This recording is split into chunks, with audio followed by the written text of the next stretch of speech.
Hey guys, in today's video I'm going to be showing you what we do with our sawdust and how we make a little extra money from our sawdust.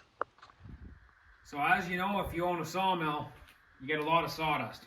As you can see here behind me, this is from about a week's worth of work.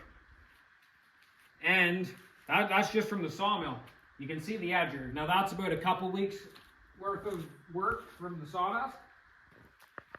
But you're probably wondering, it's not that good of quality. There's lots of this bark and garbage and it's just not ideal.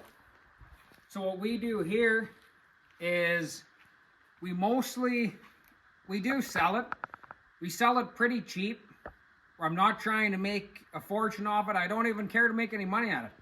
My goal is to get the sawdust out of here, and if I make a little extra money, that's great. The main use for this sawdust is mostly animal bedding. And another thing is people buying it for mixing in with topsoil for their gardens. Not as common, it's mostly just animal bedding.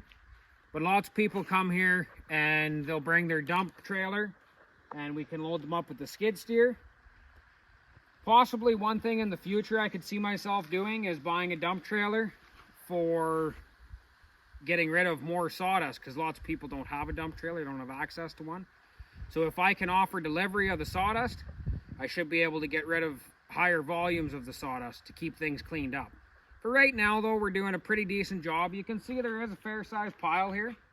So what we do at the end of every week is we move the sawdust pile from the sawmill and the sawdust pile from the edger and throw it out there. That way, during the week, they have room to shovel out here.